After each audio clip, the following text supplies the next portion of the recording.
My name is Virgil Deloach. I work for Carl Allison. I'm his farm manager in Lake City. We're in the process now of trying to get the last harvest up, the last cutting for the year. And this is typically the kind of weather you will have in October. Very low humidity, good sunshine, and great temperatures. So if you look at the hay, the way we test it in the afternoon, if you can take a wad like this, a bunch of hay, and snatch it, it should break in 3 jerks. So 2 jerks, we're in good shape. We're going to run 2 balers this afternoon. We typically run 5. We usually harvest around 10 to 12,000 bales in the afternoon. So Mr. Carl has an excellent operation. He has good equipment and excellent barns. Barns are in the field. Makes a lot of difference in the time to harvest. So he has an excellent setup. My name is Carl Allison, and I'm the owner of Allison Brothers Farms, where we grow about 700 acres of hay. My father and grandfather both farmed, and so when I got ready to go to college, I wanted to do something in the air conditioning. So I went into pharmacy and got a degree in pharmacy, and after about 10 years of that, I got tired of that, and my brother was farming, so I went in with him growing hay. And my other brother, he has a degree from University of Florida Ag. My dad did.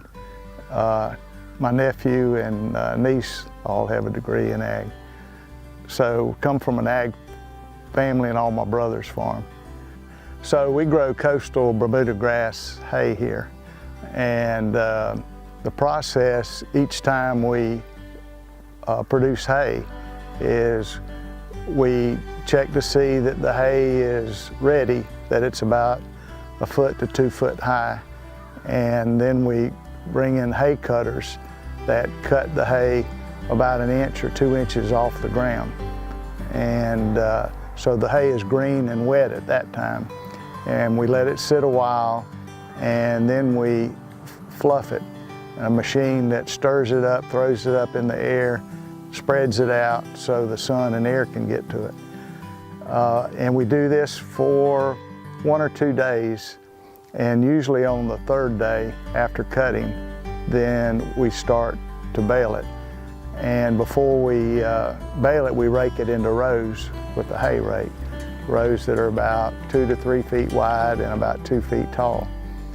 And so then the balers have pickup heads that run down the row that we've raked, and they pick the hay up and go through the baler, and the baler compacts it, cuts it, compacts it, and puts a string on it and dumps it out the back.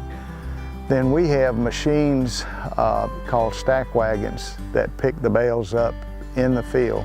They pick up about 160 bales of hay at a time, and then they back in the barn. And when they get back up against the stack, they tilt up and has feet that pushes the machine out from under the stack. So with our operation, unless something goes wrong, we don't touch a bale of hay. It's all put up with machines.